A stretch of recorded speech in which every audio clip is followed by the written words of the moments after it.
Ladies and gentlemen, welcome to Meanwhile Here on Earth. This program features in-depth conversations with the leading names in the subjects of UFOs, abductees, the paranormal, panel discussions, and the very best and brightest of the next generation of writers and researchers. Meanwhile, Here on Earth, the show breaking new ground in alternative talk with your intrepid host, veteran investigative writer and researcher, Peter Robbins.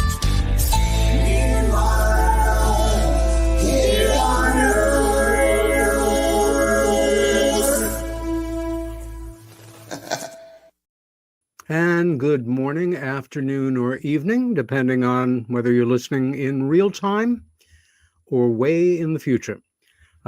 Peter Robbins here. Meanwhile, Here on Earth is the show. In real time, it's January 20th. That would make it Inauguration Day and Martin Luther King Day. And here, just outside of Ithaca, New York, with our wind chill factor factored in, we're moving toward 20 below tonight, Fahrenheit. And very glad to be inside and for the invention of polar fleece. My two guests tonight are two people who have been doing work that fascinates, impresses, and moves me. Jaci and Bill Kousoulas are phenomenology research professionals. Jaci is a retired postmaster and current business owner-operator. She is a holistic teacher and lecturer specializing in Reiki, crystals, and astrology. Bill is an author who holds a BA in English and a PhD in psychology. Their shared mission is to assist others by delving into their experience and publishing books about growth after trauma. Additionally, both of them have a profound fascination with the paranormal. Jaci is an experiencer, and Bill is an unwavering student. In 2021, they embarked on a project to investigate the 1967 Silver Bridge disaster. This catastrophe was preceded by a 13-month paranormal barrage featuring UFOs, men in black, and an enigmatic winged being known as Mothman, the culmination of their 18-month study titled Bridging the Tragedy, Silver Linings in the Mysterious Ohio River Valley, showcases interviews with several Ohio River Valley natives, including Mothman Museum owner Jeff Wamsley, Madison County Tourism Director Denny Bellamy, and author Andy Colvin. Their upcoming book delves deeper into the connection between trauma and paranormal experiences, featuring ancient aliens Reverend Michael Carter, a dear friend of this show and mine, the Rendlesham Enigma, author Gary Osborn, Dr. Dean Bertram, and the Shaver Mystery documentary, and Professor Heather Osborn, among others. And on this chilly night, it's a pleasure to welcome you to the show, Jaci and Bill Kousoulas. Welcome. Thank you. Peter. Thank you for having us on this freezing cold night. Well, we're all cozy and warm indoors, and as long as the heat holds out, we're in good shape. I'm going to talk just a little bit about what you got into. It's not that often that people who explore the paranormal focus in on what sometimes is the truly traumatic, psychologically and physiologically, impact that some non-standards events can have on individuals or populations. I'm wondering, for starters, how the two of you individually kind of came to the subject. Jaci, in the notes that you sent, all I know is that you're an experiencer. Can we begin with you telling us a little bit about your childhood, your background, and where your life first intersected with the paranormal? Sure. I was raised in a small rural community about 70 miles west of Chicago, on a farm, on a pig farm. And my father bought an old schoolhouse and renovated it. And that's where I grew up. So old school houses with the weird angles and stuff, the haunted geometry that happens in places like that. Also, I was born into trauma. That's part of Bill and I's new research. And I was trying to figure out, did the trauma happen because the paranormal activity was present, or did the paranormal activity come from the trauma? I was, all over in my head about it. And then it occurred to me that the trauma occurred. And I learned this after my mom told me that my dad first started beating her when they were married for 6 weeks. So I was born in the trauma. I was the youngest of 4 children. And my dad was alcoholic. I don't know if he was alcoholic at that time, but he was alcoholic in my childhood. And my mom was basically hooked on prescription medication to deal with my alcoholic father. And so when I was probably, I don't even know. Whenever I think about this, I almost want to even say younger, because I just know that when I looked down at my feet, my bare feet in the hallway, my toes were so tiny, my feet were so tiny, and I was so concerned that if I ran to join my siblings, was I going to make it there safely? What happened was my mom and dad's bedroom was at the top of the stairs, and our bedrooms, my 2 sisters and I shared a bedroom, and my brother's bedroom door was right next to ours. And all 4 of us kids woke up at the exact same time. We went to our bedroom door and we saw an apparition of Jesus standing down at the end of the hall by the window at mom and dad's bedroom door. And so they took off running down to mom and dad's bedroom because they were scared, and they're, all, Jackie, hurry, hurry. I remember it like it was yesterday. Sure. And that's why I remember looking down at my feet, and I wasn't afraid until I realized how afraid they were. And so that was my first actual memory, something that was paranormal. Although it just seemed unusual and it seemed scary because I was so young. In my entire childhood kind of went on from there. There were so many weird things that happened, stuff I don't even remember. And then I'll start talking, or somebody will say something, and it's like, oh my gosh, I forgot about that. The one thing that really sticks in my mind is my mom and dad were getting divorced. And my oldest sister graduated high school, went on the road to be a musician. My brother was 17 and hanging out with the girls and the guys and doing his thing. And my other sister was really, really got into religion at that point. So I was home a lot by myself, out in the country, in the pitch black at night, scared. And the basement door in the kitchen would open and shut itself. And it was a door that latched itself. It couldn't have just blown open from the wind, which I don't know how that would happen anyway, because the doors and windows were always closed when I was home alone. And my mom told me it was the wind. That's why I say the wind. But, and then I thought later on, when you hear about people in their puberty that are able to cause paranormal activity to happen, for poltergeist activity to happen, and they're actually the ones creating it, I'm like, it was like somebody slapped me in the face, and I'm like, did I do that? Did I do that? And later in life, I learned it at a younger age, but like around 16, I learned that I was an RH negative baby. And I noticed that street lights would go off sometimes when I would go under them. I don't see it so much anymore, but I've actually blown out light bulbs with my anger. So there's all kinds of really strange things that have happened to me throughout my life. And it's almost like, if there's going to be something paranormal that's going to happen, especially when we go to Point Pleasant, if you want it to happen, just go with me and Bill, because something always, even no matter how big or small. And a lot of times it's that kind of stuff where after it happens, you just kind of scratch your head, and then you're like, that was really strange. And then it's like, okay, well, that's not right. That just doesn't happen, that kind of stuff. Yeah. So that's kind of where my interest came from. I know that to deal with my freaked outness of the paranormal stuff that was happening when I lived at home basically by myself during the process of the divorce and before I was out of the house, I started using alcohol as a buffer. And so I have no idea what stuff may have happened when I was drunk, and I don't really want to know. So, but I also will say that when I was around the age of 42 years old, I saw a huge UFO, and it was huge, and it was bright silver, a silver that I say I can't describe it because I've never seen that type of a silver on the face of the earth. And I was driving down a road and I could see it from miles away, and I'm on my way to work. And as being a postmaster, I got to be to work on time, you know, so I'm like tormented by this big thing and I wanted to get under it. It was over a farm, and it was like almost like a cigar shape, only it seemed like a little bit fatter than a cigar would be and kind of rounded a little bit more. It wasn't like a blimp. It wasn't that round. So it was somewhere in between all that. But I worked at that time. I was a postmaster in a little tiny town.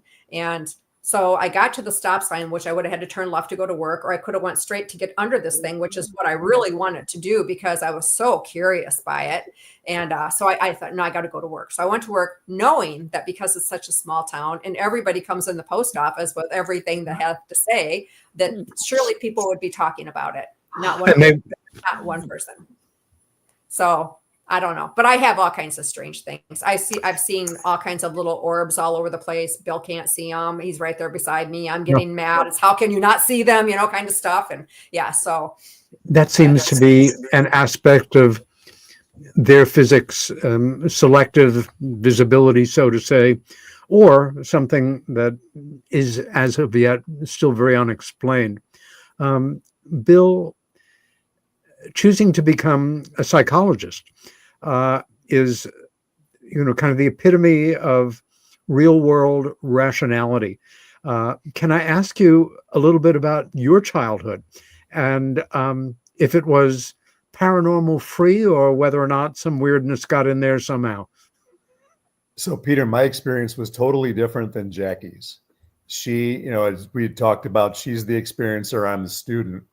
And my background was like Jackie. I also was the product of what we used to call a broken home. I mean, these days we call it pretty much the norm or the norm plus.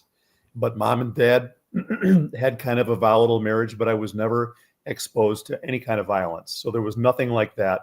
Not the kind of things that Jackie dealt with, you know, gratefully. But my great grandmother moved in with us. My dad moved out. And my mom began reading to me when I was maybe 6 years old from J.R.R. Tolkien and The Hobbit. So at bedtime, you know, she'd call me into her room and we'd sit down and she'd start reading from The Hobbit to me. And I just found it fascinating. You talked earlier about things that were not necessarily ordinary life.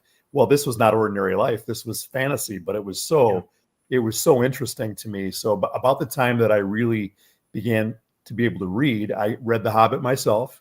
Of course, I followed up with The Lord of the Rings, and this is back in the, you know, the mid 70s when I'm doing this. And I start getting into this.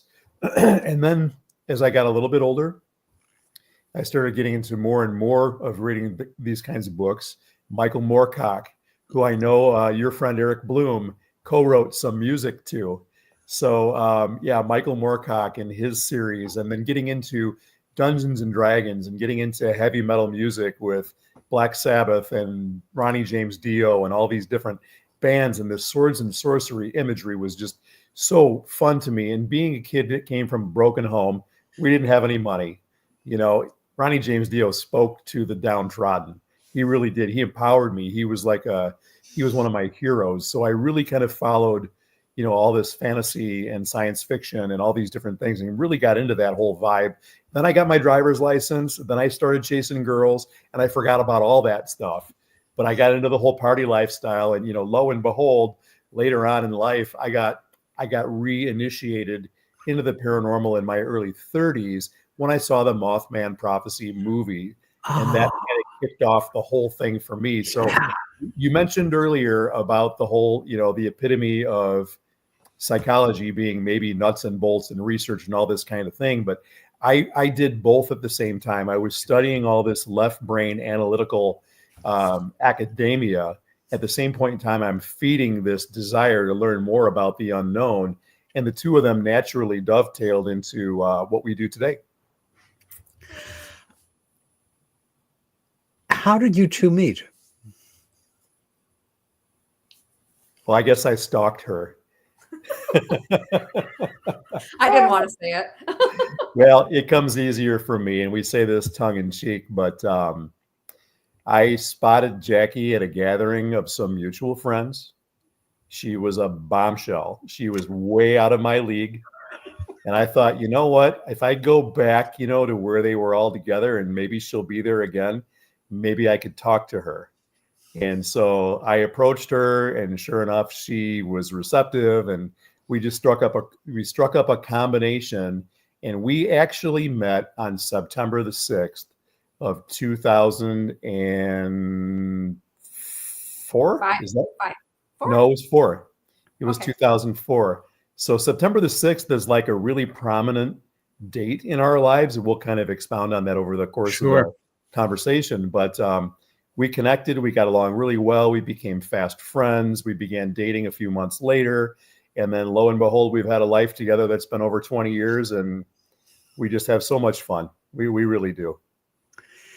How, which one of you was the one to introduce the other one to this particular paranormal?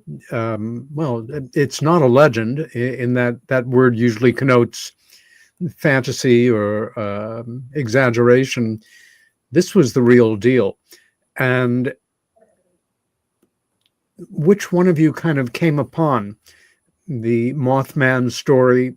Was it through the movie, seeing the film, that introduced you? Or because I, having read originally Gray Barker's The Silver Bridge, which came out, I think, maybe 3 years after the events themselves. And Barker was a very colorful UFO writer, sometimes, pushing the limit, but it was phenomenally interesting. And more often than not, as an avowed reader and dedicated book lover, although I do joke with people sometimes that what you see behind me is a green screen to make me look intelligent.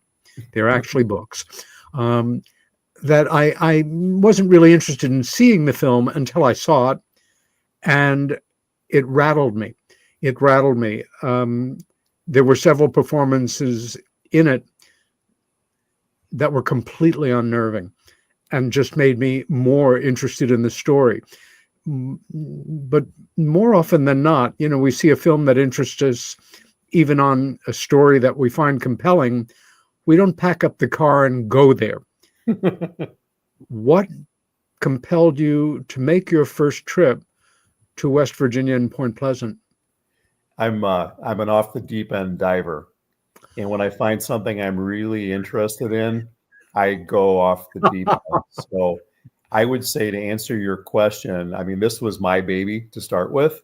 I watched the movie before Jaci and I had met, and watched it again with her, and then bought John Keel's The Mothman Prophecies, the printed copy, and then I downloaded the audio book. I'd be embarrassed to tell you if I even estimated how many times I've read and listened to that work. But that got me going. I got into Gray Barker. I got into John Keel's Lost Works, The Eighth Tower.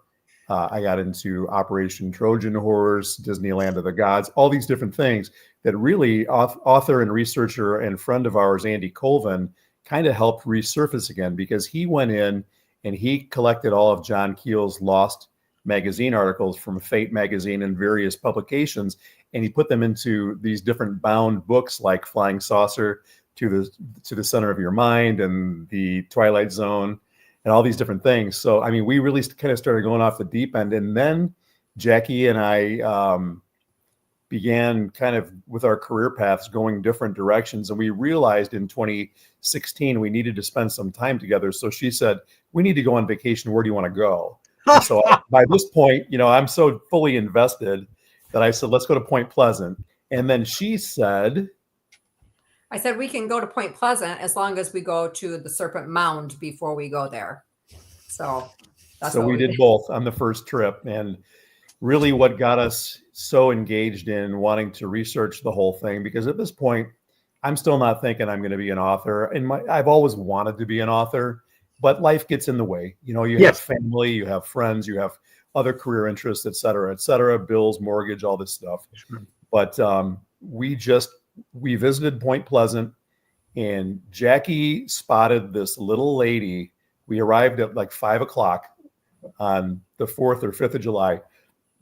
and she spotted this little lady in a restaurant. She says, I think she wants us to go talk to her. And I kind of poo-pooed the idea. And I said, well, let's go walk over here and see what's going on. No, when my wife says 2 or 3 times the same thing, if I don't listen and do what she wants me to do, You're wrong. Yep. So at this point, we went into what was at that point in time called the Harris's Steakhouse. Turned out it was a lady by the name of Carolyn Harris who ran the place. And after talking to her for a while, I recognized her. And I said, have I seen you in a documentary or two? And she said, well, yeah, probably. I've been in about 16 or 17 of them. Turns out Carolyn was the co-founder of the Mothman Festival. And she lost her first husband and their young no on the bridge. And yeah, just like you just had that reaction right there, that is exactly how we felt. So we spent every day on that first trip. We'd go to her restaurant, we'd have a sandwich, we'd have a drink, we'd visit with her, and we just fell in love with her. And after that, we went back home, back into our workaday lives. And about 6 months later, I told Jackie on Christmas Eve on the way to her mom's house, I want to call Carolyn because I'd like to write her story. And she never would talk about the bridge disaster. She'd talk about Mothman, the lights in the sky being black. She didn't want to talk about that. The greatest tragedy of her personal life, of course. Yeah. But Jackie said, that's fine, but you call her after the holidays. This is Christmas Eve, okay?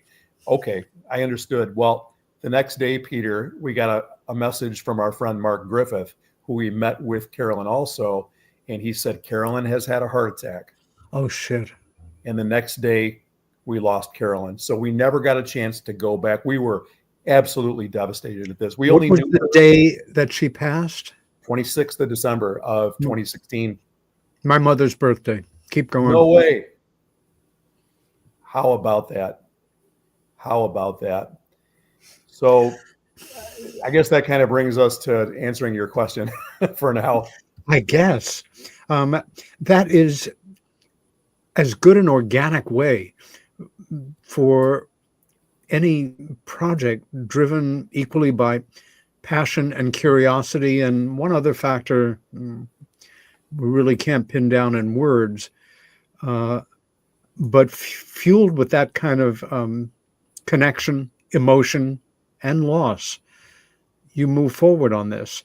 Before we move forward, for our viewers and listeners that are not familiar with the Mothman story, can you two lay it out for us before we move on to what followed? Sure.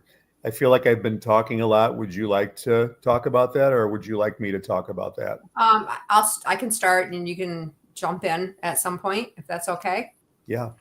So in West Virginia in 1966, November, I don't know the exact original date of the date of the original sighting. Well, there was several sightings, but the one that I'm speaking of now is like around the 14th, I think, of November, in Clendenin, West Virginia, which is a suburb that's a little bit northeast of Charleston.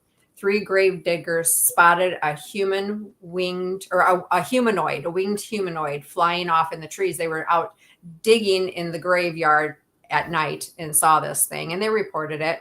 And the reason I bring that up is because it's near Charleston, because Charleston kind of gets forgotten about the whole Mothman story. There is Mothman stories to be included in the Charleston area.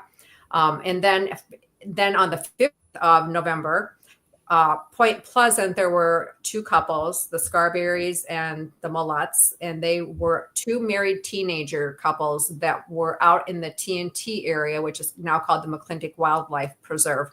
And they were out there. It was like a place for parkers, and they would party out there, and they would drag race up and down the road and stuff like that. They saw this creature, a winged humanoid, and it scared them so bad that when they took off out of the TNT area, headed down this bumpy old road to get out onto the Highway 62, which it runs along the Ohio River. They were watching this thing. It was following them. It was like playing like a chase with them, like it would disappear and then it would appear again. They went down 62 at speeds exceeding 100 miles an hour.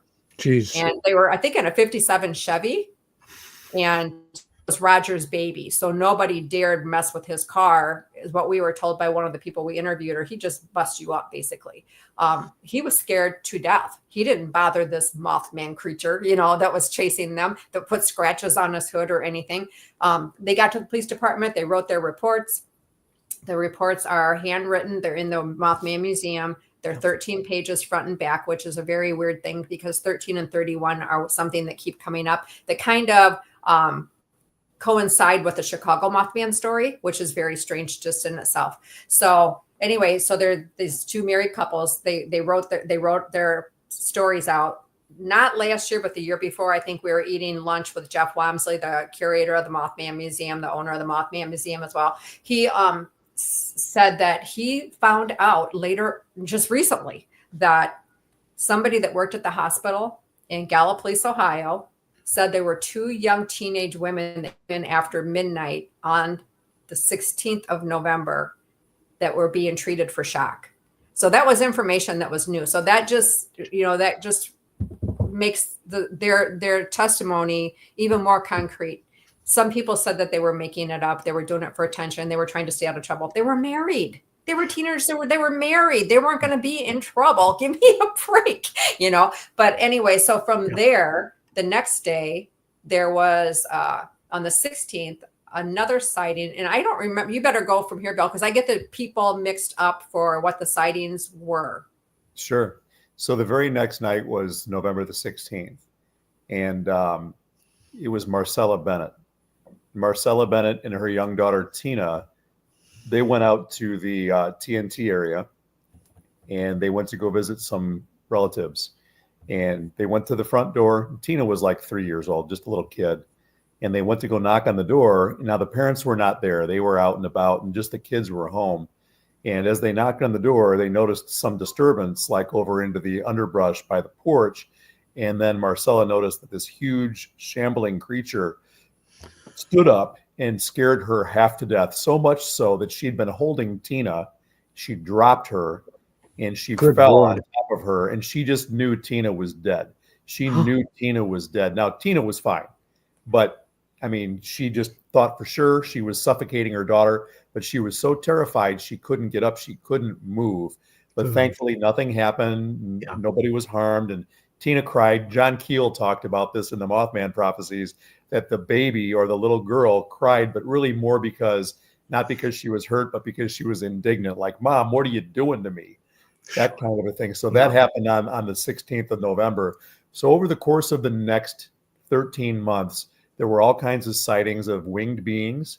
There was also all kinds of UFO activity. There were strange lights in the sky. Carolyn told us they were the most beautiful lights that she'd ever seen. There were men in black. Carolyn told us there were two different types of men in black who were government men. She just knew that from looking at them. But then there were what she called the other ones. And the other ones, they just looked like they weren't from around here.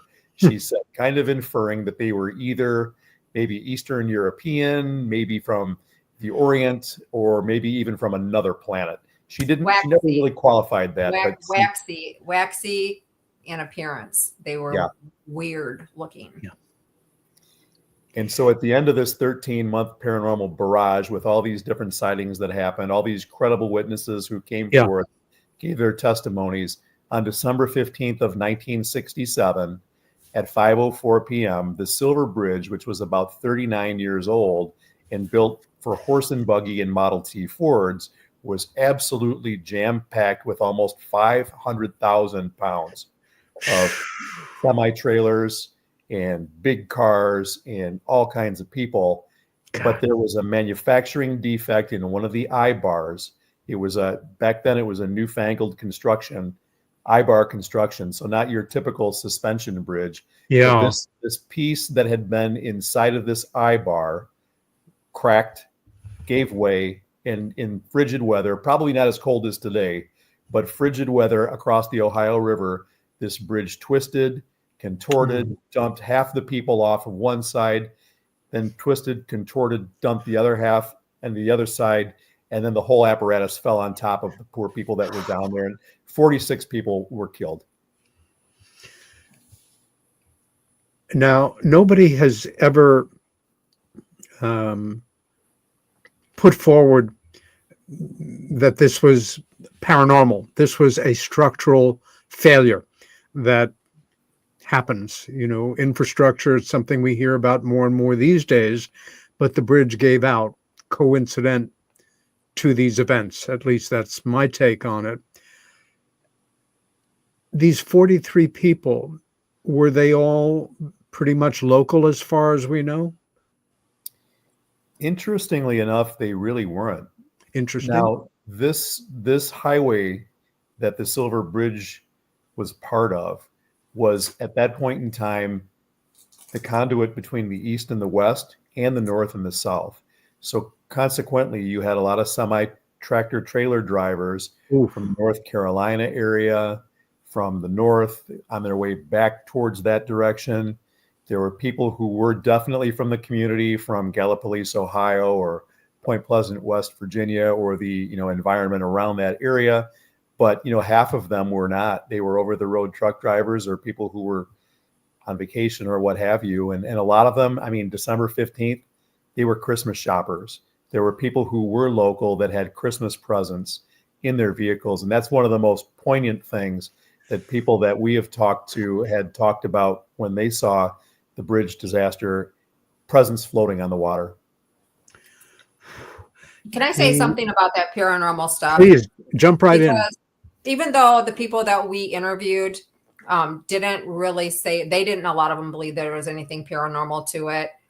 Jeff Wamsley literally told us that after the bridge went down, they were burying people. You don't dare talk about Mothman at that point. They didn't want to hear anything about Mothman.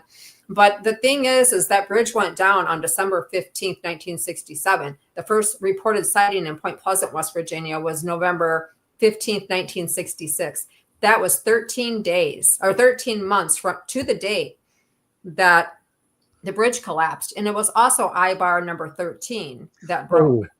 So, there's like all kinds of stuff that you can say there wasn't anything paranormal, but there's an awful lot of coincidental information out there and facts. It's facts. It's not just information. These are facts. And it makes this paranormal undercurrent. So it's such a tragedy where vehicles are falling a serious distance into icy water. Were there survivors from the bridge that managed to live through this? There were a handful. I want to say, and I could be wrong about this, I want to say there were about 6. Does that sound right? I don't really know. Really, there weren't many. I know this in my life. Do you have any idea of how? It's just one of those things.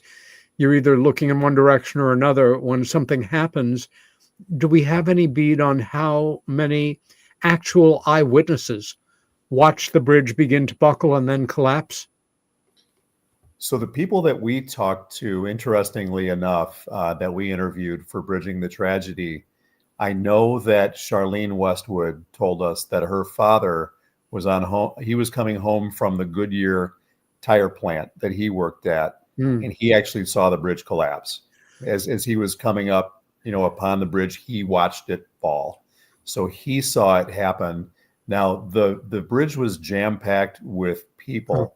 So all these vehicles that were on there, ostensibly there were vehicles on both of the ramps also who would have seen this happen too, but I'm not sure just how many. I want to back up for a second before we lose this, because we were talking about paranormal and correlations. Interestingly enough, there was another bridge collapse in West Virginia on December the 15th in 1904 across the Kanawha River, which is one of the rivers that's the river that intersects the Ohio at Point Pleasant. But this happened back, like I say, in 1904. There were not nearly as many fatalities, but for that to happen in the same state on the same date, 63 years apart, is just uncanny. It is. And the best we can say is, as a coincidence, it was a chance in 1 in 365, which is, pretty serious coincidence, or there's some connection deeper than that. But Point Pleasant was the community most affected because it was the closest physically to the tragedy? It was right there. Yep, right there. In fact, the Silver Bridge went across, is it 6th? Is it 6th Street? Is that where that was? Yeah. Yes. 6th Street went right through town. So this literally, the bridge was going right down through the center of downtown Point Pleasant. Got it. And this, of course, is a picture of the ramp going up onto the bridge from town.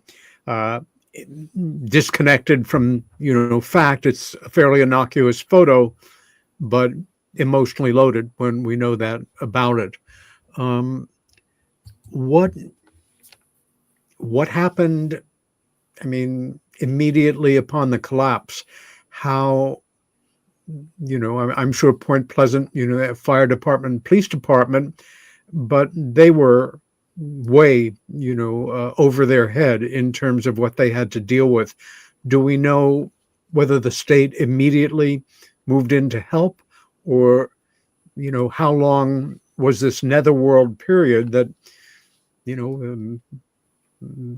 nothing was happening? Could it have been hours, or how quickly did the community and the state move to address the situation? Well, we know for sure that the cross and the reserves, the military reserves, were there right away. And we also know that the community pulled together, and anybody that was able to help in any way at all did do what they could. We also know that the riverbanks were lined with people, just lined with people. So, but it did take a while because the phone lines went out, because there were so many people trying to make contact with relatives and everything else. And there were no cell phones or anything like that at the time. So to get help from other parts, other communities took a little bit longer. I don't know exactly how long. I don't think we were given that information, but I do know that it did take a while for other towns to come in and help. But as far as, they had the river system, so they had the help there with the barges and getting cranes on the barges and stuff like that to pull the debris out, to pull the cars out, to pull the people out. So they did have, it was a bridge collapse. Fortunately, they did have that type of stuff there. The barges and stuff like that on the river to be able to be there pretty quickly. What is it now? About 2 years or so since that very large container carrier hit that major bridge in Maryland, I believe, and brought it down, and fatalities. But we have so much more sophisticated equipment that we can use for emergency situations to extract vehicles from underwater. Were they able to, get any of these folks out from this underwater grave? And I'm saying this in the interest of kind of analytical curiosity, not morbidity, but with this background of the Mothman and these paranormal events, and then this real world tragedy, do we know whether they were able to recover vehicles, bodies, or whether or not some of them are still there? All but 2 bodies were recovered. So they did a really great job with that. They did such a great job with pulling out debris and cars and bodies that they were able to construct the bridge in a field with all of the pieces to figure out exactly what happened. So back in 67, that was pretty complete. That was a pretty complete job. Two people were not recovered, though.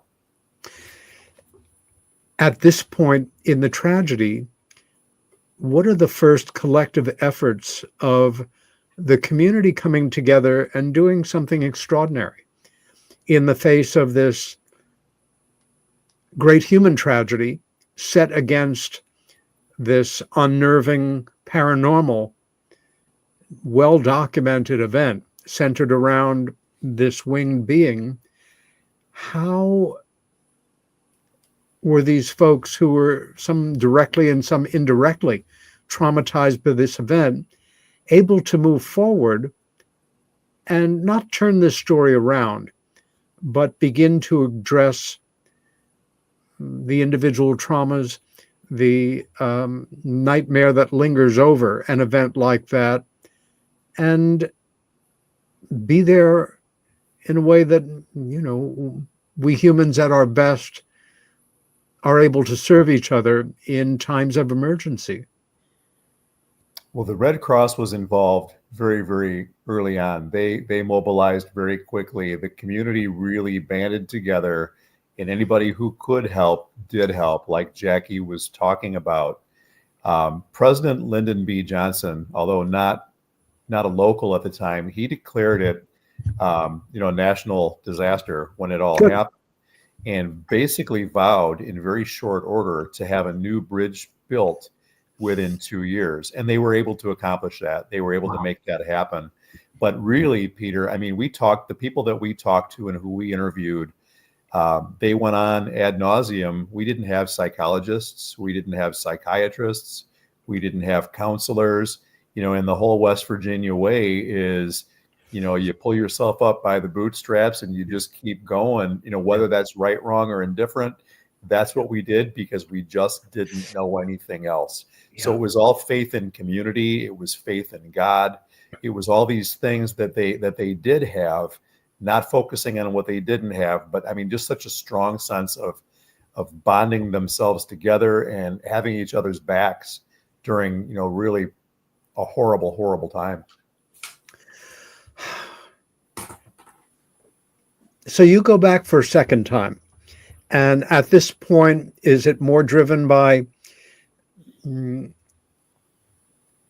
organized idea of researching this fully and writing a book, or just kind of following on the pull of your first visit, that kind of pang that also goes with losing a new friend, somebody you weren't terribly close to, but who you met, made contact with, had a real human connection with, and then they die on you. Sometimes just that hook is enough impetus to take our lives in a different direction than we thought they were going to go. Tell us a bit about your second visit. So let me back up a second here. We talked about Carolyn a lot. We talked about Mark Griffith a little bit, but Mark became a kindred spirit, a good friend. And he's a whole lot different than we are. He's your West Virginia poster child for what you'd expect if you don't know anybody else from town. And if you haven't really been there, he's a great guy. He's got a huge heart. He reminded Jackie an awful lot of her brother who passed on a few years back. But we connected with him, and we got to know his half sister also, who was waiting tables at Carolyn's Diner when we first met there. And then, of course, we met Jeff Wamsley, who ran the Mothman Museum. And to me, Jeff was kind of a rock star. He's got the long rock and roll hair. He's in all these documentaries. He's got this thriving business. Even 10 years ago, it was a thriving business. Now it's off the charts. But in any event, when Carolyn passed away and we got word of it, I messaged Jeff. I sent him a message over the Mothman Museum email address, and I was surprised, but he responded, and he remembered our conversation. We have a share of a love for music, similar taste in music, and we kind of got to know each other a little bit. And I wanted to find out where we could send a few bucks for the memorial, and he helped with that. But long story short, so I was a later in life graduate student. I was working on my doctoral journey at this point. And we had my second of 3 residencies that I needed to attend was going on in Arlington, Virginia. Oh, and so we're like road trip people. We don't fly too many places. We will fly. We're not afraid to fly. Sure. We love the Americana, Yes, I agree. So we had decided we were going to drive. I had a friend that I used to work with who was in Columbus, and we stopped and spent the night with them. And then we drove the next day to my residency. We had the 3 days there. And I emailed Jeff to see if he wanted to get together for dinner, thinking this is a long shot, but let's see if he wants to get together for dinner. Sure enough, he was up for it. So we went to dinner with Jeff on the way back from my residency, sat down, visited with him. We talked about Carolyn. We talked about Mothman. We talked about music. We had a really fun time. And that was the second time to town. So it was really just, go ahead, honey. We also took my sister along. So we were able to take her, to the TNT area, out where Mothman, down Camp Conley Road where the UFOs were, and Mary Heyer and John Keel were out there investigating the UFOs. So we got to take my sister along. So we kind of got to be the spokesperson for Point Pleasant with her, which was really pretty cool. So it helped us to also, at least with me, it made me feel even more connected to the place. Yeah. I know that feeling. Yeah. One thing I should say, not to inspire jealousy, but I knew John Keel. He's a New Yorker, and we weren't friends, but we were friendly. His good friend, Timothy Green Beckley, the late great, was a good friend of mine. And Tim used to have kind of seminars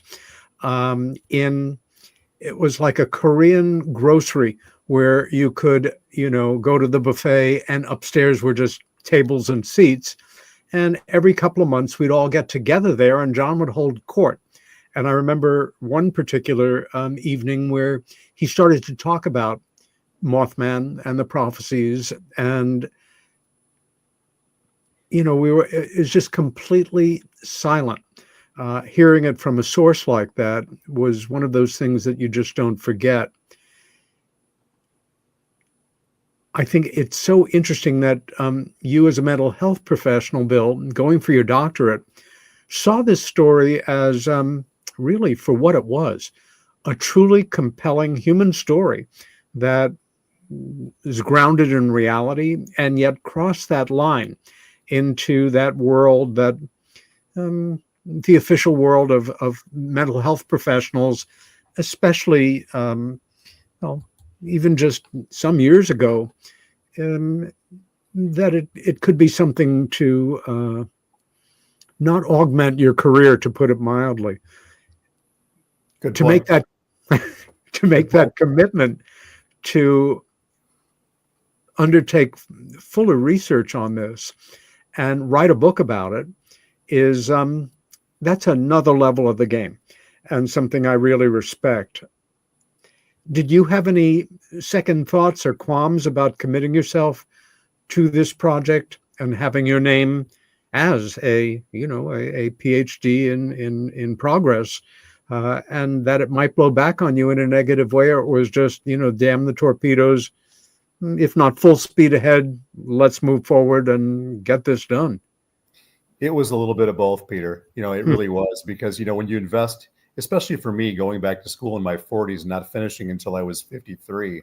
Bravo. You think, Good well, thank for you. you. But you stop and you think, do I really want to cast my net into this nonsense area? I mean, not that I think it's nonsense, but But how it is in the world. absolutely. I mean, are you going to be you going to be a teacher? You're going to be a therapist? You're going to write books about Mothman? What is wrong with you? So there was that internal dialogue. We did have those, conversations. But I'll tell you, just in getting to, it was the pull of Carolyn. It was getting to know Carolyn. It was wanting to tell Carolyn's story. It was committing to calling Carolyn and then missing Carolyn. Almost like it was meant. I was not supposed to. I wasn't supposed to tell Carolyn's story. Not in that way. But what I did is I enlisted the help of a writing coach, somebody who was a very successful ghost writer. And I contacted her. I said, this is what I want to do. I wanted to tell Carolyn's story. And then she died, and we're devastated. And we really wanted to do this. And she told me, she said, you know what you can do? She said, follow your heart. Yes. You can use your friendship with Carolyn as motivation to get out there and to kind of tell her story differently than you thought you were going to get a chance to do, but you can still do it. And so I thought, you know what? I'm just going to do this. And so when I finished, I graduated in January 2021. In February, we spun up a research plan. We used grounded theory, qualitative methodology, put the whole thing together, and started hitting up people in the Ohio River Valley about getting together and interviewing. And we just went for it. and we just haven't looked back, and I'm so grateful that the fear and the blinders and the fear of censorship and all those things didn't slow us down. I am too, as are all of your readers. A number of questions come to my mind at the same time. When you cross into this area, ridicule is the given, or it used to be. And even in a case where a community, so many people in a community have seen something, for me, the debunker's mantra is it can't be, therefore it isn't, therefore it's something else. And my self-assigned job is to pat you on the head and give you some pseudo scientific explanation for what you think you saw. The real reason being because I can't tolerate the possibility that this was real. If it is, everything that I thought I knew is now open to question. And I've got these certificates on my wall that I paid good money for. So I'd rather make fun of you. Did you encounter any ridicule as you began to research the story on location? I would say I still get a little bit here and there, and it's not overt. It's more covert. It's chuckles. There goes Bill again. We know Bill is X, Y, and Z. What is he doing? Even today, some of my colleagues kind of joke about it. You'll be sitting down in a room full of people. You start talking about Mothman. I don't even have to talk about it. In fact, I was on an appointment just a couple weeks ago where a guy looked at me and he said, "You look familiar." And I said, "Well, where might we have crossed paths before?" And I said, "Well, maybe in this community, maybe in that community." He's like, "No, you look TV familiar." I'm like, "Oh boy." Okay. Well, then I told him, I said, "Well, I've had like a minute and a half in a Small Town Monsters documentary." He's like, "That's it. It was the Lake Michigan Mothman. That's what it was." And then, and then the conversation goes totally wacky from there. And the people to my left and my right and in front of me are just like rolling their eyes. They're laughing. I mean, not laughing at us, but just kind of like, here we go again, There's a nervousness that I'm not a mental health professional, but I play one on TV. I'm not a mental health professional, but I certainly know a lot, and I've been through my own therapy, and I'm a fairly good observer of human nature, although I certainly get it wrong sometimes. But that it's just this human thing of, I know there's ridicule associated with this subject, and I can't be seen to be taking it completely seriously. Although I'm fascinated, I've got to do an eye roll or just something to register that I'm a grounded, real world person. Although, gee, I really was watching that documentary. I got to cop to that. There are UFO cases where the being reported is, even in my world of investigative work in this field, are one-offs. They've never been reported before. There are never reports of them again. There are certain archetypes like the Greys, which come up repeatedly. But the Mothman, and although it hasn't posed for photos, but there is this famous sculpture in town to give us a sense of what this being was like. And it doesn't help the case in that skeptics can simply, it's easier for them to brush off and hope that they can find some angle to discredit. It's not even mean-spirited sometimes. It's a function of your own anxiety. Mm-hmm. Rather than, wanting to attack somebody. But you kept returning. You returned a number of times and you persevered. And at a certain point, were you out there looking for a publisher, or one approached you, or did you self-publish the book? Well, through the help of our friend Andy Colvin, who's published all kinds of books, including Keel's works we talked about before, and who was actually in our book. He helped us to kind of push it across the finish line at the last minute so we could debut it at the Mothman Festival in 2022. So we did publish it. We call it self-publishing, but we had help.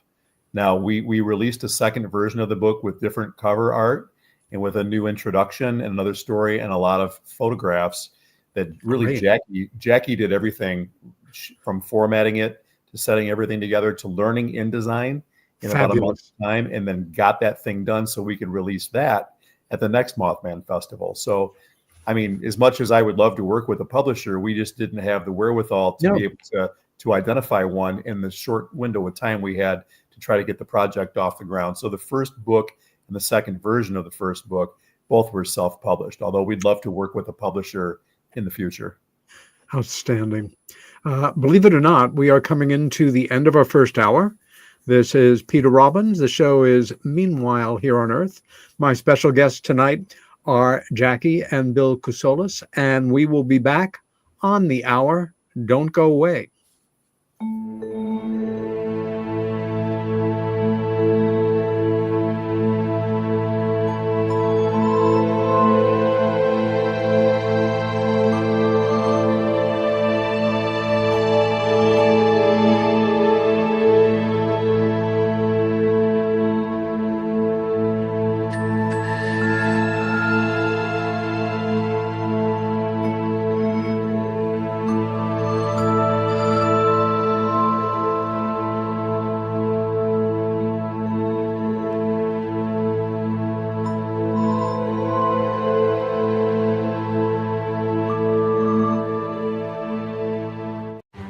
Tickets are now on sale for Rebels of Disclosure 2025, May 12th through the 15th in Grafton, Illinois at the beautiful Pierre Marquette Lodge and Conference Center.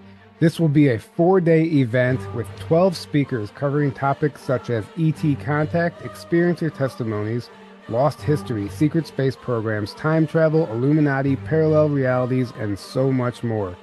Visit journeytotruth.online for more details.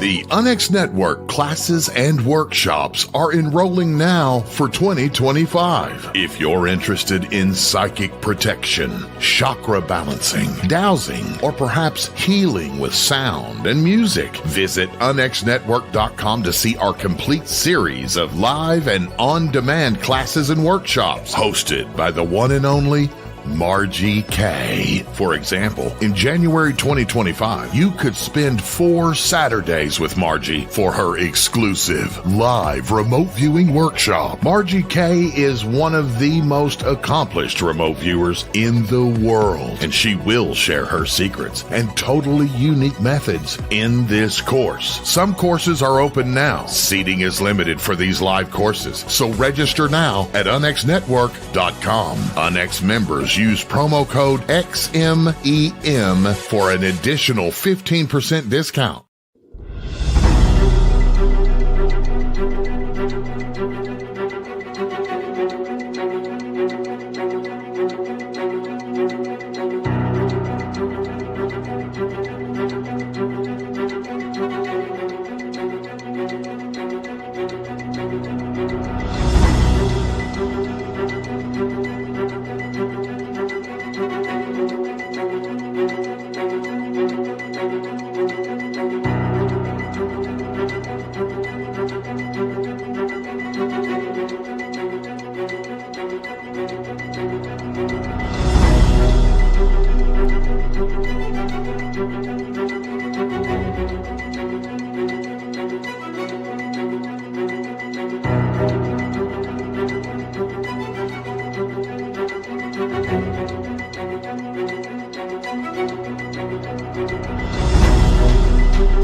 And we're back. Peter Robbins here. The show is Meanwhile Here on Earth with Jaci and Bill Kousoulas, my guest tonight.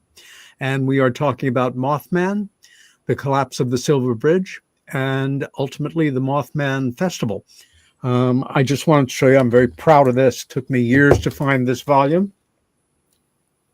That's the original.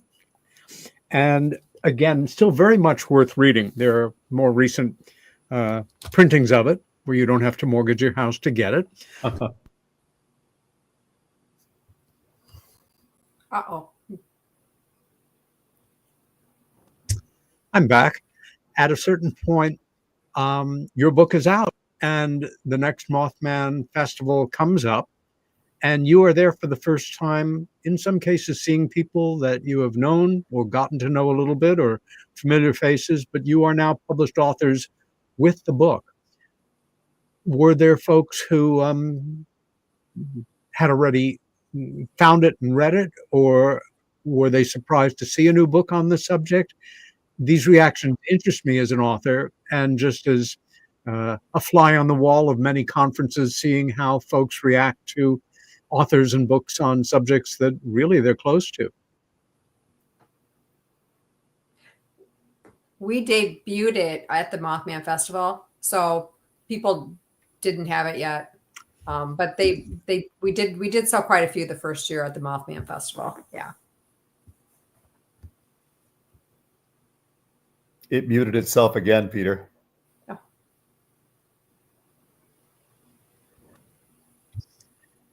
I think this is paranormal in its own way. Somebody doesn't want speaking. Obviously, the aliens, the Mothman, or the NSA, as opposed to a technical problem, which is much more boring.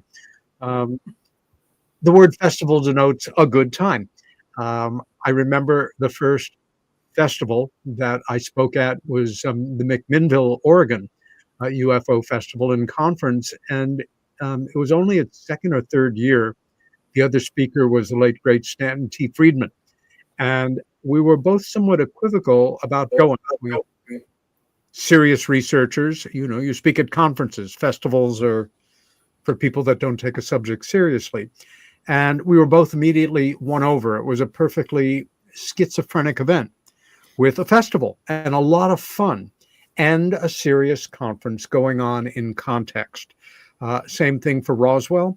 Same thing for Pine Bush, New York. That's an annual one right now. One very close to my heart every Labor Day weekend in Exeter, New Hampshire, to mark the incident at Exeter. But unlike many festivals and conferences around the paranormal, this one again was underscored by tragedy. I'm guessing that is hardly the focus for the event. It's a fun thing. Again, people go for education and entertainment, and that's not a bad thing. What was your experience of going to your first Mothman Festival, based on the serious work you had done, the knowledge of, the human lives that had changed, but understanding that, this is part of ultimately not a return to normal, but a celebration of what's positive and maybe a way of also dealing with our anxiety about the unknown? Well, our first festival was right after COVID. Was it 21 or 22? Well, 22. we- 22. we actually- 22. Everybody was off on 21. We did go in 2021 because we had reserved our hotel room, knowing we were presenters, and we knew that there was nothing that was going to keep us away from going to the festival. Sure.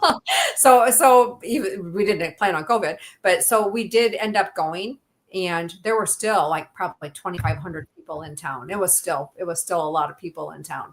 But so when we got to the 2022 festival, it was unbelievable. It was so packed. I think they had over 20,000 people there for that festival. That's like Roswell level. Yeah. And watching, like on Facebook, they posted with airplane pictures of the cars coming over the Ohio River from Ohio into Point Pleasant. And the line was so far down the highway, the interstate. It's like, it was unbelievable. The amount, I'm like, how is this town ever going to fit all these people? But it On a more structurally sound bridge, we're glad to say. Yeah, no kidding. I was on cloud nine because, for one thing, I love people.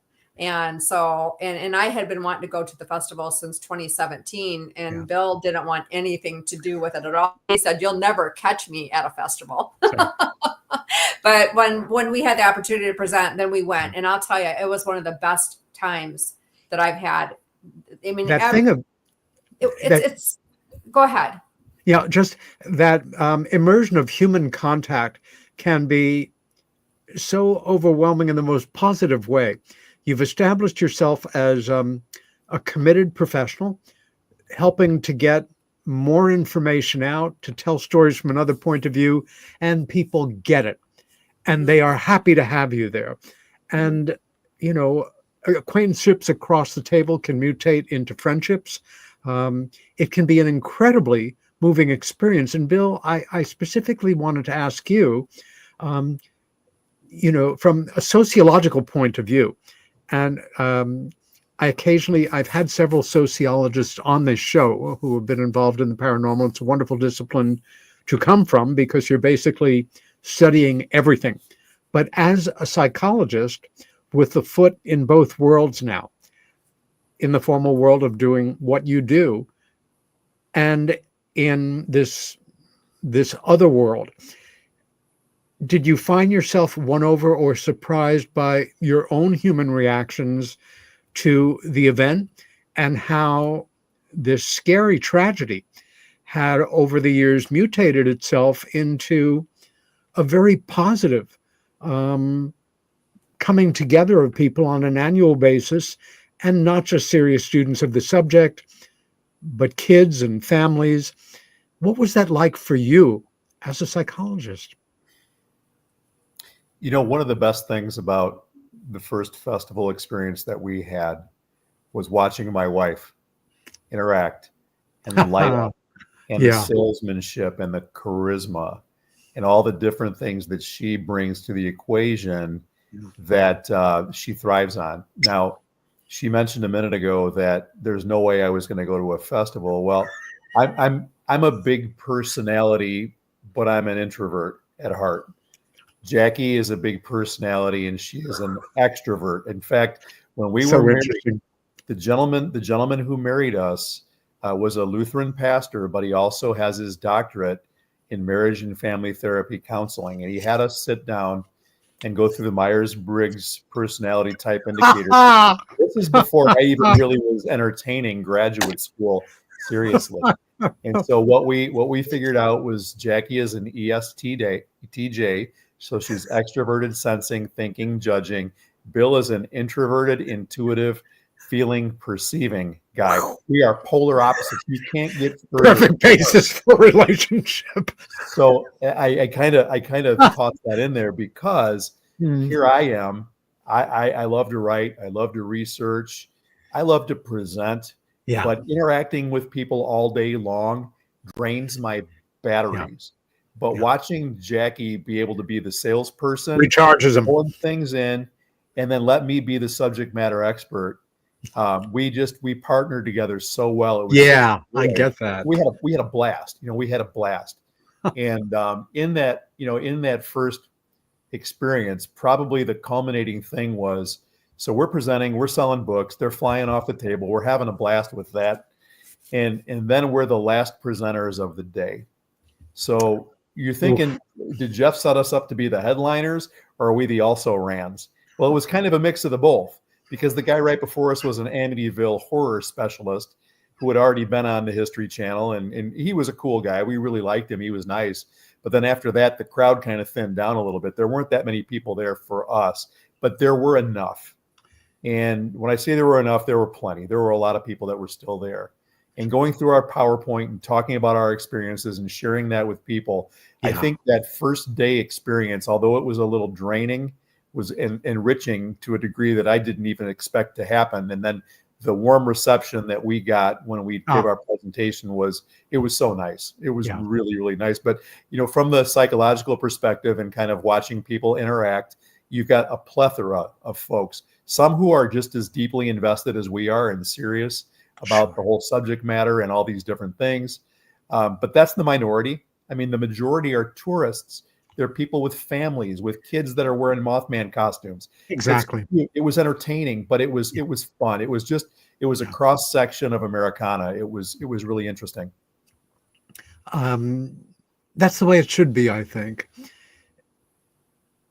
With this experience under your belts, has it deepened your interest in the paranormal per se, and maybe a desire to move on to researching, investigating another event in paranormal or UFO history, or not at this point? Well, what we're actually working on now is the connection between paranormal events, trauma, and post-traumatic growth. Whoa. So yeah, so we've got like 7 or 9 interviews done so far. And the really weird thing about it, which I never expected this, is not one interview has the same type of paranormal events. The trauma is different, the paranormal stuff is different. And so yeah, we're working on that now. And I told Bill, I mean, I Great. love the interview process so much because Yeah. it's so interesting and it's so positive to see how these people, and sometimes they don't even realize how much they've grown until they go through the interview. Yeah. They're like, this was so therapeutic to be able to sit here and talk about all of this at one Yes. time, to spend 2 hours of just being able to just kind of vomit the stuff out all Yep. over the place. Yeah. And so it's been beneficial, and we've made such good friendships from it, So we're continuing on with that, hoping to get another book out on that. I told Bill that I think that we need to maybe start gathering up some of the interviews or continue the interviews and then maybe sort them into categories. So that way, when you have an experiencer that has somebody that's remote viewing them and astral traveling and, ending up in their living room, and we have other people that have similar events, that one person can pick up that book because they have the same type of thing going on and they can read it and they can get hope. I think that's wonderful. The times, they are changing. And since the December of 2017 and the publication of 2 extremely influential articles in the Sunday edition of the New York Times on December 17th of that year by 3 outstanding journalists, Ralph Blumenthal, Leslie Kane, and Helene Cooper of the New York Times, there has been something of a sea change in the world of paranormal, particularly UFO research. One of the things I've observed over the years is sitting down and giving somebody an opportunity to do a in-depth, lengthy interview on a subject that they've become in part defensive about, just because that's the way it is, and know that from the get-go, they are not only being treated seriously, but that the practitioners, in this case, you two, respect their experience, do not judge them, and give them an opportunity, as you say, to have the benefit of spending time with people who make it a positive experience, without violating any confidences or giving away, material that you'd like to have its initial impact in the book.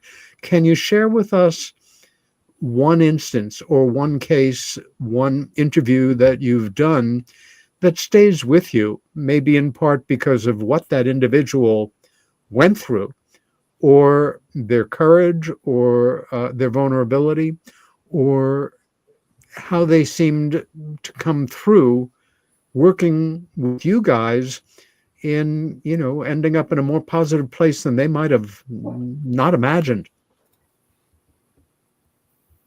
Linda Lane sticks out to me.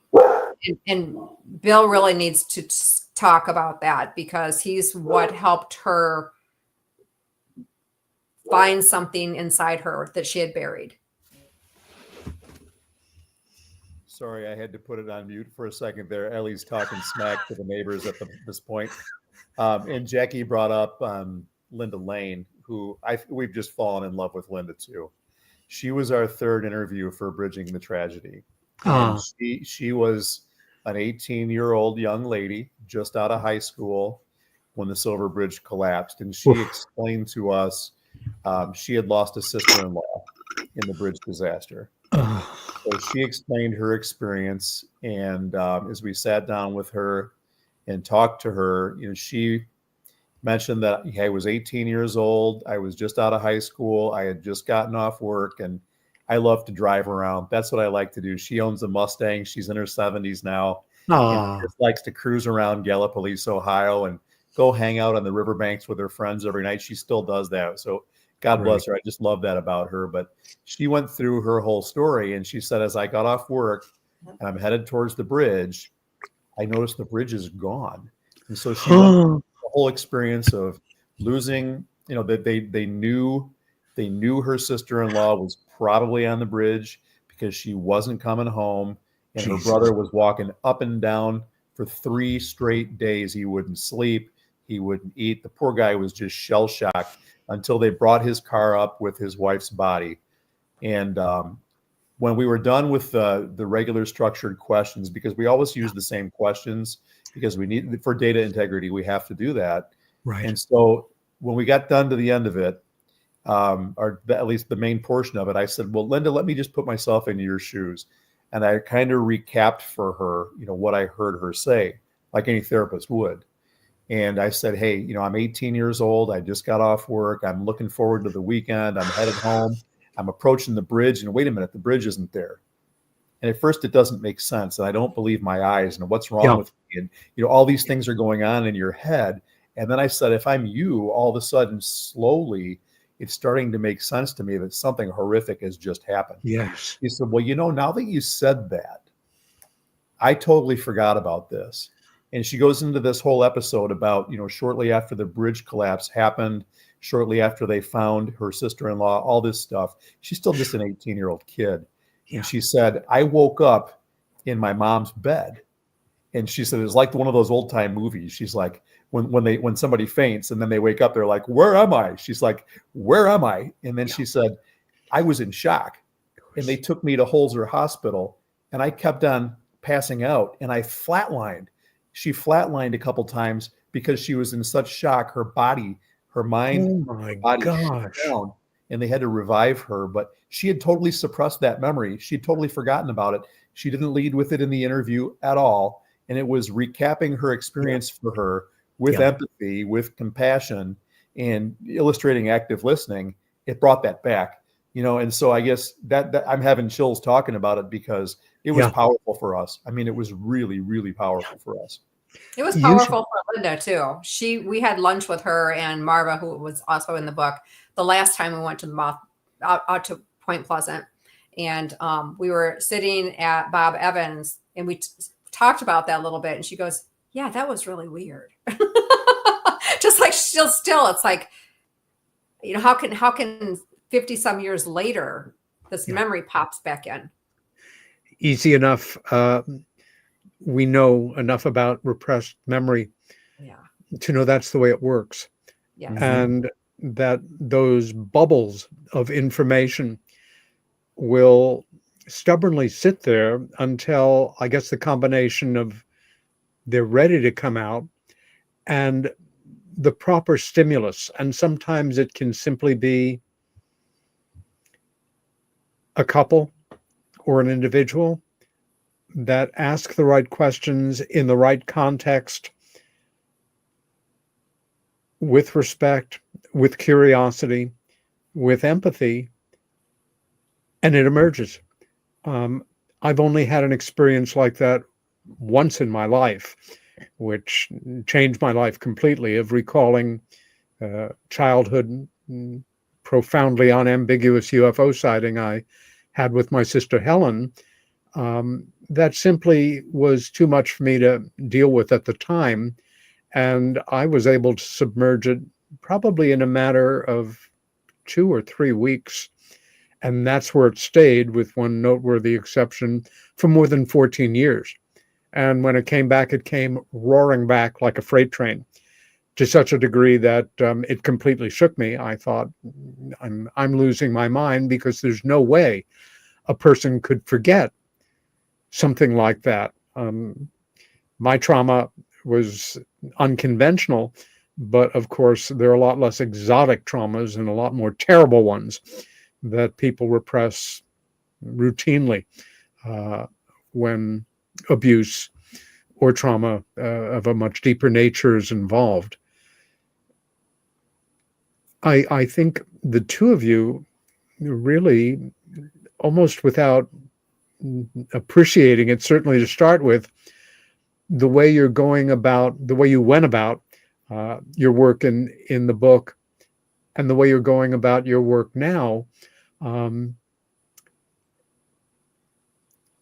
when you give value, you get value in this world, sometimes to a degree that we are completely unprepared for.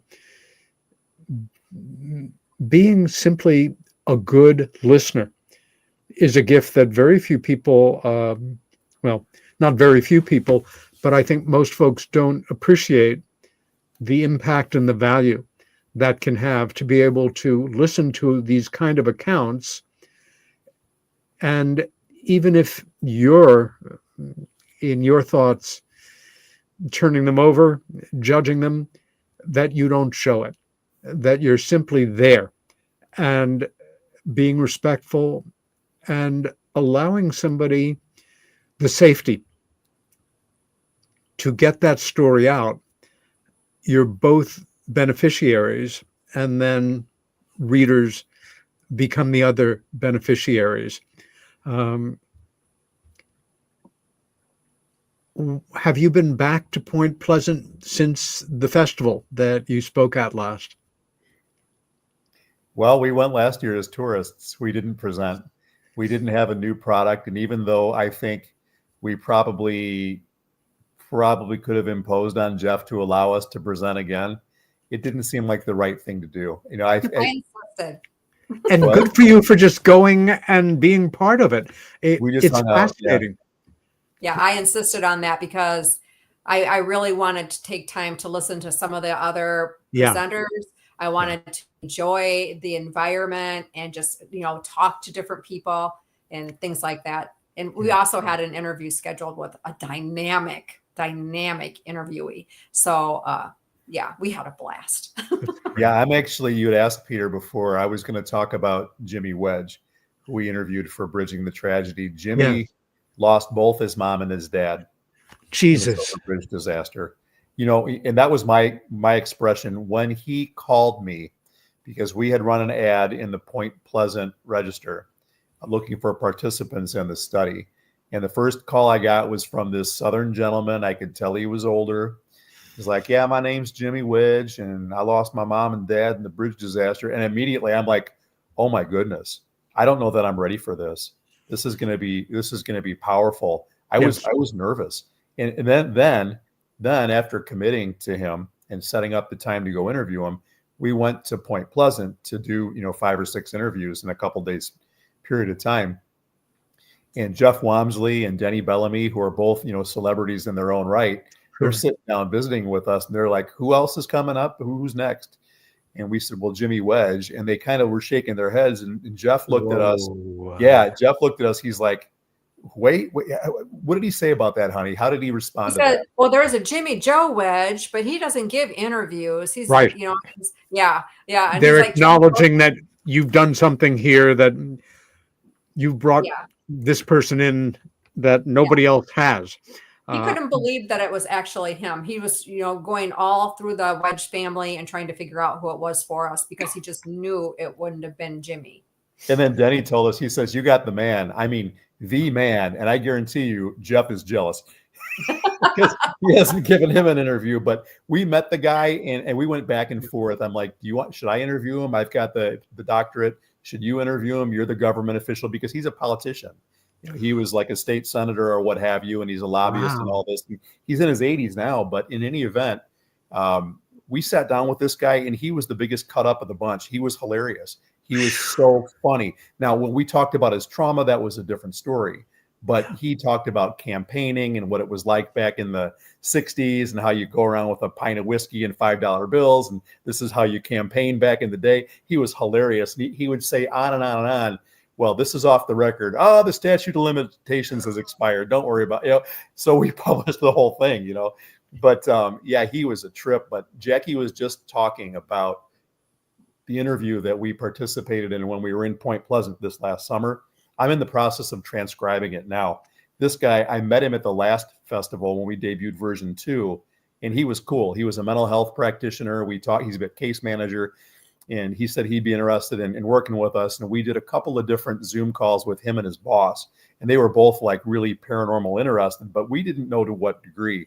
We sat down with Randy and we interviewed him for over 3 hours, and he just it was mind blowing, the things he's been through and the trauma he's been through and the way he processes it. And it's just fascinating. He was lights out. He might be the best interview we've ever been a part of. When you talked about your reaction to getting this interview with Jimmy, fully realizing what this man had been through even a lifetime ago, I found one of the most memorable aspects of doing what we do in that respect is reconnecting with that feeling of being out of your league a little bit, that recognizing, do I have what it takes, or am I going to be able to facilitate this properly? I think that's a good thing.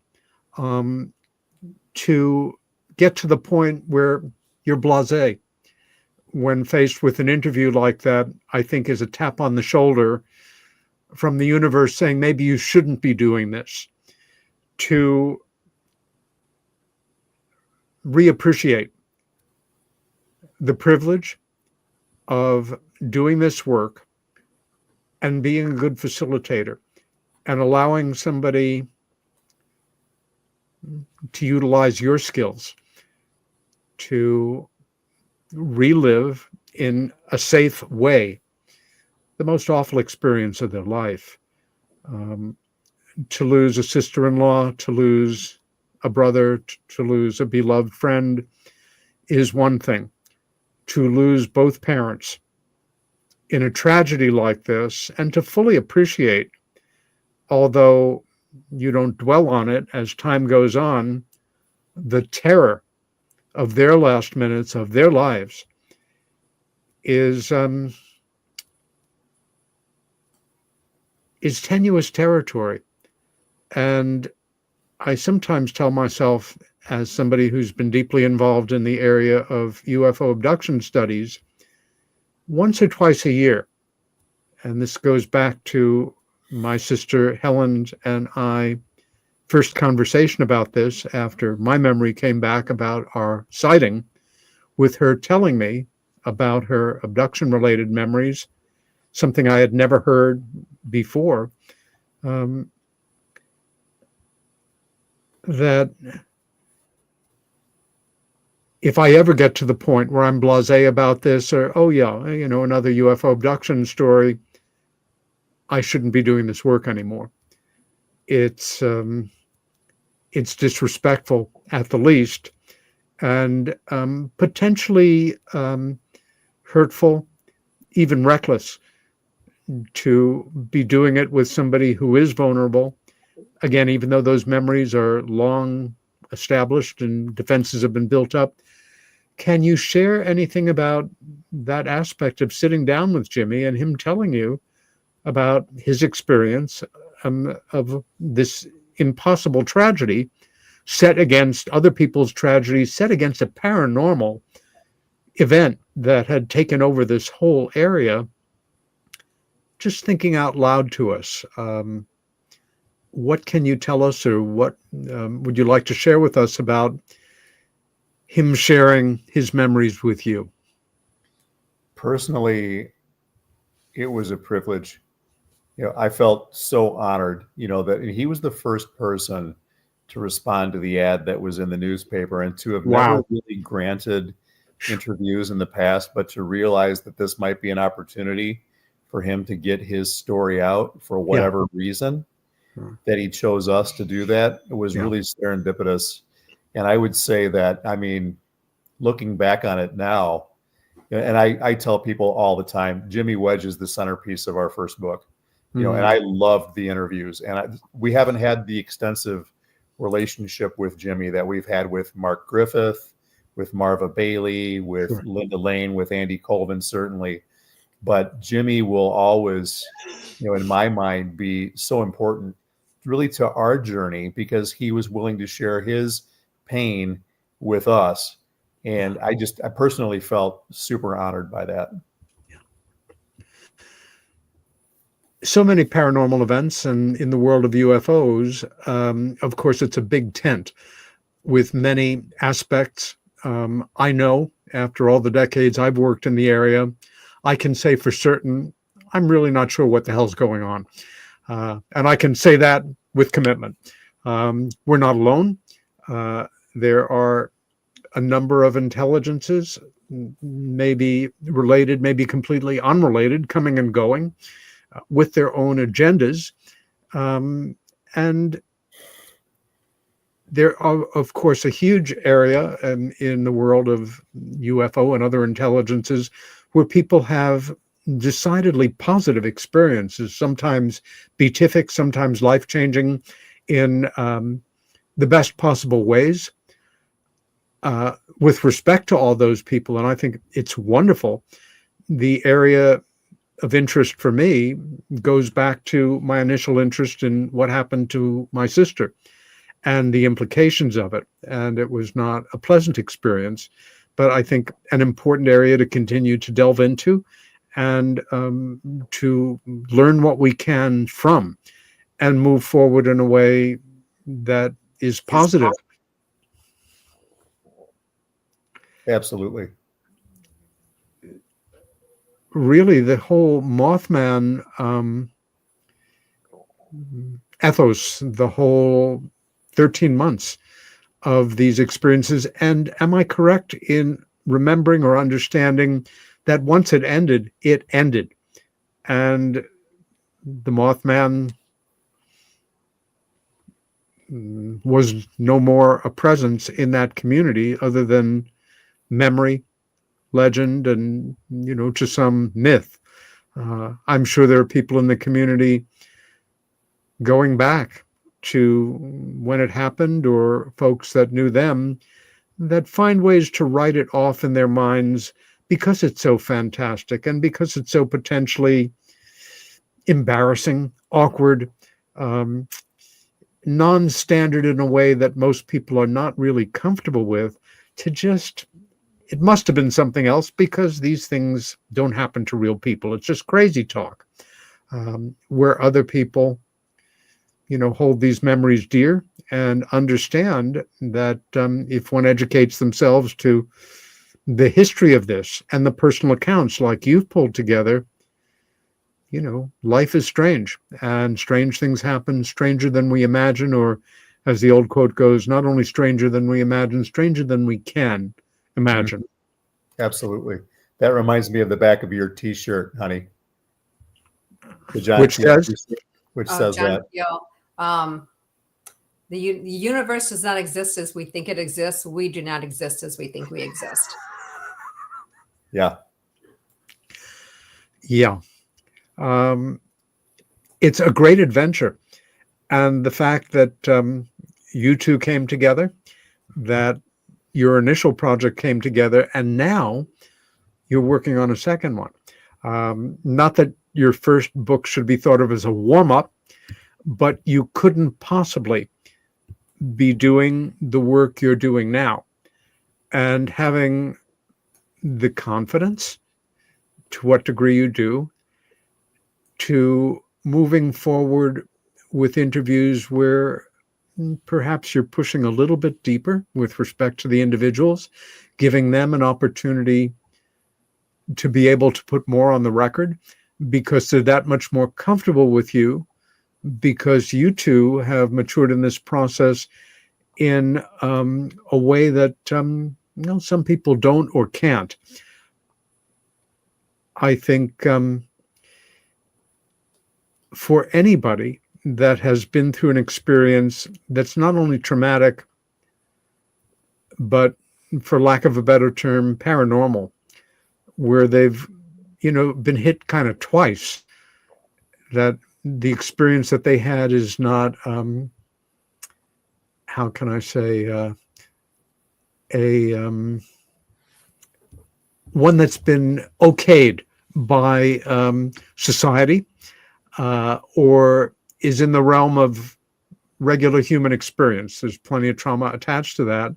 But not only did you have this strange experience, you had it in the context of it being traumatic for you. There are still people right now with the increasing interest in the UFO abduction phenomena who are coming back in their own ways to find new ways to discredit these people. I think in part because they, when all is said and done, are challenged to the brink by what they're facing. And, it's mean-spirited, but it's totally human. I'd rather attack the messenger and, have somebody be embarrassed rather than accept this, especially if I'm, a mental health professional, for example. You are part of a newer generation of mental health professionals, Bill, I don't have to tell you that, who are willing to put their reputations on the line or take a little good-natured kidding or not good-natured kidding to deepen our understanding of something that ain't going away, and that more and more people now have the courage to come forward on. More power to all of them as individuals. I'm already thinking, as my little mind is clicking away, are there some people that I know that I've worked with or that have shared their stories with me that I should get in contact with to find out if they'd be interested in speaking with you? The work you're doing as a team, and the way you're approaching it. For me, more than any professional training that anyone could have, that you're obviously committed to doing this with respect, with kindness, with patience, with empathy, to get this hard information down and out there to the public with, of course, the okay of the individuals that you're working with. It's important work, and it's fascinating, isn't it? It's so much fun. It's so much fun. And as you were just talking, I was thinking of our conversation with Reverend Michael Carter, who you'd shared as a good friend of yours and of your show. And what a gentleman, what a good guy he is. And amen to that. we visited with him, and he's one of the very few that we did over Zoom. We're trying to, drive or fly to go see people. Sure. It's important to be in the same room when you can, but Michael's a busy fella. And so we got together with him over Zoom, and, we asked him our series of questions, which we don't change, but obviously we allow the conversation to go the direction the conversation needs to go, and honor that everybody's different. But, he talked about his experiences with the other worldly entities that he encountered. And he would actually pick up little figurines and show us, this is what this one looked like. This is what that one looked like. And you could see in his countenance when we were talking to him, when he would get really stressed, you could see him start shutting down a little bit, and you could see him start opening back up again. And then the relief that would come when he was done with that segment of the conversation. He probably paid us the highest compliment, understanding that he's an international celebrity. He said, this is one of the two best conversations I've ever had on this topic. And I say that now, and I don't say that with any arrogance. We feel so honored to be able to count, in our relationships today, our professional relationships and really friendships, because we almost never do not become friends with these people. We become friends with these people, and they're in our corner. Yeah. And to hear somebody like him tell us that, I mean, I get shivers even talking about it now. But to kind of echo back, we haven't talked about this, Peter, but I know you know the name Jim Peniston. I know you know that name. Sure, I know And Jim. Jim lives in Northern Illinois, and we're friendly with Jim. We don't hang out with Jim. Jim's a very private person. Yes, he is. But when we shared with him that we were interested in him being a part of our study, you know, he's been jaded a bit by the industry. Sure. But he said, Bill, I got to tell you, I love what you're doing. I just love what you're doing. It's so needed, because, you know, he's experienced trauma just by going through the interview process. You bet. With people that have their own agendas and such. And Gary Osborn, who co-wrote the Rendlesham Enigma with him, we interviewed Gary and his wife, Heather. Lovely people, wonderful people. And to be able to take these people into your confidence and to hear them out with their stories and knowing who they are, and having them calling us as friends, we need to get back together again. It's just mind-blowing to us. We're just a couple of regular folks here from the Midwest that we found a calling, and it all started with the two of us getting together and going down this Mothman path, and it's just expanding and growing and developing, and we just feel super honored by it. I want to say with Heather and Gary, it is like there's like this really strange connection, because we literally were coming back from the center of Wisconsin interviewing Dr. Dean Bertram, and we stopped and had dinner with them. And when we left the restaurant with them, we all agreed that we felt like we were long lost friends, that we've known each other, you know, that we had this closeness. And then when we went up back to interview them in Wisconsin, we went back, you know, we spent the day with them and went and had dinner again. And it was the same thing. It's like we're giving each other hugs, and it's like, we can't wait to get together again. And, you know, it's like, it's unbelievable, the bond that you can have with people. It's interesting that you bring Jim up. Jim, of course, was one of the absolutely authentic witnesses to that series of events that we call the Rendlesham Forest UFO incident, or the Bentwaters incident in the past. I'm one of those people who helped to make Jim's life less than pleasant for years, because Rendlesham obsessed me. And I ended up co-authoring a book that was very popular for a period of time, and a legitimate top 10 bestseller all across the United Kingdom. And years later, it all came crumbling down around me. Well, a part of it, because my co-author proved to be a fabrication. He was one of those rare people that you run into in this work sometimes, who wanted to be famous for something, and was at the right place in the right time, and a first-class sociopath, charismatic, really brilliant in his own way. And I bought it. And in the process of doing it, I knew that Jim's account was open to question. I have never been more wrong in my life. And I spent a year and a half or so of my life after the fact picking up the pieces and apologizing to people who I had wronged in that period of time. When you speak with Jim again, please send him my respect and my very best wishes. I only wish the best for him.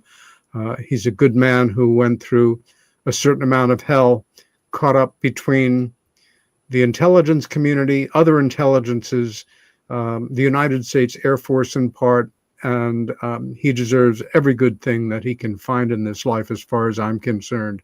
And I'm delighted that you guys are working with him. That's great to hear. Well, we're talking to him. We're not necessarily working with him, but he appreciates what we do. And if he wants to be a part of our study, it's an open invitation. Good. But I decided to stop pressing. We only live about 70 miles from each other. It's easy to go see him. Sure. But I did want to share with you also that one of the other individuals from the Rendlesham story is making his way into our next book also, and that is Staff Sergeant Monroe Nevels. And Monroe, what a trip that guy is. We talked on the phone. I sent him a message on Facebook Messenger, asked him if he'd be interested in what we're doing.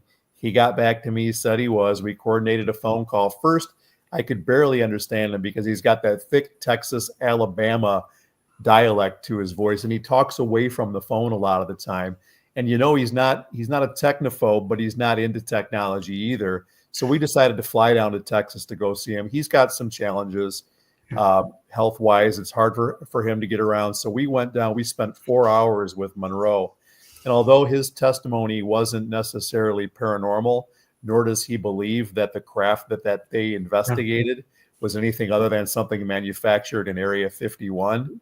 But in any event, he had overcome so much trauma in his life, both growing up in a really difficult area in Alabama to going through, really being a genius level guy who is ADD by his own admission and just couldn't follow protocol and should have, by all accounts, risen to at least the rank of a colonel in the Marines. He shifted gears and went from the Marines to the Air Force, and he just never could get past sergeant because he did things Monroe's way. He got things done, but not the way that the military wanted you to do them. Yeah. Well, he certainly comes up and left at Eastgate as well. And we were in contact back in the day when I realized how wrong I had been about so many things. And there are parts of the book that I co-wrote that I will always be proud of, but it's so intermixed with exaggerations, confabulations, and outright lies by my co-author.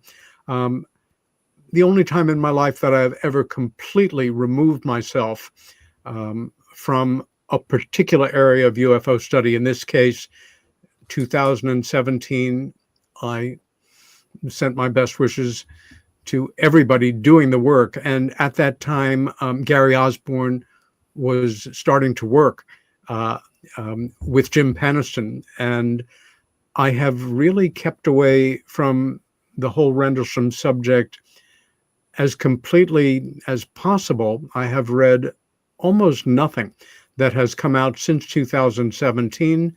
I have visited that area probably 20 times since 1988. I will always return to Suffolk when I go to England whenever possible because it haunts me, because some of the best friends I've ever made in my life live in that wonderful area of England, and because it's important to know when you're wrong and to make your apologies and leave the field to those who are continuing the good work. There's certainly a lot of other areas of UFO studies to turn my attention to, and as I have over the years. But I'm really glad that this has come up in our conversation and that our paths have crossed in this respect as well. I hope at some point, maybe as an extension of this or a working holiday, you will get to visit that part of England, because the Rendlesham Forest is a very strange piece of real estate. I have been in those woods winter, summer, spring, and fall, mornings, afternoons, and evenings, and the dead of night. Never alone, I might add, when it gets dark. But we are joined in many ways in our work in this area of study. At this point, do you have like a working title for the book in progress, or not even worrying about that and just seeing how things together? And may I ask, you're not limiting yourself to any particular area of trauma and the paranormal, whether it crosses from UFOs or some other area of study or experience. The theme or the guiding principle here is trauma, experience in the paranormal, and keeping it that wide open. Am I correct? It is, and then truly focusing on the post-traumatic growth so as to enable people to be able to see where they can really benefit from the experiences they've been through. Honey, you want to share with Peter what the working title is? And the title without subtitle is Transcending the Darkness. The subtitle, we want to make sure encompasses the paranormal, events that occur and the trauma, somehow work that together, and then to be able to, like with Silver Linings in the mysterious Ohio River Valley, that's somehow how we want to try to add to Transcending the Darkness with some type of. I think that's a wonderful working title, and the challenge of just the right words for a subtitle is a real challenge. My late sister Helen, among our other talents, was a poet, and then went on to become a gold and platinum record award-winning lyricist for the Blue Oyster Cult and other bands, another thing that kind of joins us together. And I developed a respect for her and other friends like dear Albert Bouchard and Eric Bloom and Joe Bouchard of the Blue Oyster Cult. There is an art to reductive writing that I'm not very good at. Turn me loose on a long chapter and I'm okay. The closest I've ever come was in my last job in the straight world of writing copy for like DVDs. And you have 150 words in which to tell people why this is the most amazing documentary they've ever seen, why you must own it, all the information they need. But really great lyric writing is miraculous, I think. Those few words that we are able to reduce it to, or that they are able to reduce it to, that stay in our minds for the rest of our lives. Yeah. So, yes. Take your time. Those words will come to you in just the right form. Well, Jackie's in the process. She'll develop that, probably the rest of the title. I did the first one, but she's the one that came up with Transcending the Darkness, and I've got confidence she'll come up with the right words for the subtitle too. I do too, and I hardly know her. That's great. We have less than 5 minutes to go. I want to know, first, do you guys have a website where folks can go to find out more about the work that you're doing or have done? Our website is prpconnect.org. Okay. So we're working on the website. It's not a complete website, but we do try to post, our podcasts on there. So at least we can give a person a place to go if they want to listen to several podcasts. Well, starting tonight or tomorrow, you can certainly add the link to this show.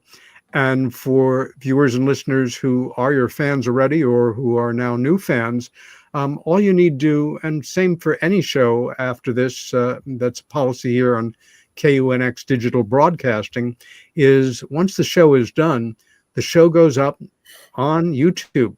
And all you need to do for me is type in Meanwhile Here on Earth, and in our case, your names, and that show will pop right up. And it's yours to, direct people toward in perpetuity and then beyond that. Thank you. We will do it. Is there, do you have another appearance coming up at any events this year that you know of at this point? Well, we are scheduled to debut our book at the next Mothman Festival, although that's a very aggressive timeline. In fact, with some of the things that we were challenged with last year, we don't know that it's realistic, but I've always worked towards unrealistic goals. It's really hard for us to debut our book at the Mothman Festival in Point Pleasant, West Virginia on the 20th and 21st of September of 2025. So there's that, but we're also looking at probably booking some more appearances between now and then. We just haven't done so as of yet. We do have a couple appearances. We're in Point Pleasant. Well, actually, Gallipolis Library on Friday night. We're going to be there talking about bridging the tragedy. And I think also at GC Murphy, they wanted us to do a book signing, although we don't have that one scheduled. We had just spoke with them about it when we were in town last. Well, I also want to remind people that, again, your book is available. Obviously, like any book, probably on the entire planet, is available on Amazon, but your book can be ordered from a local bookstore, or directly from you? You can certainly contact us either by our email address, which is prpconnect.org. Is that right, honey? No, prpconnect@outlook.com. Yeah, something like that. That was the website. Sorry about that. But also through Facebook. For people who'd like to contact us over Facebook, we'd be happy to ship them an autographed copy of the book as well. Great. And the same That's what I thing want to goes see. with our website. We have a tab that says shop, and it actually takes you to my crystal website. I have a metaphysical store, but the book is on there. And if you order through the website, you get an autographed copy as well. Great. For bibliophile book geeks like me, that is de rigueur.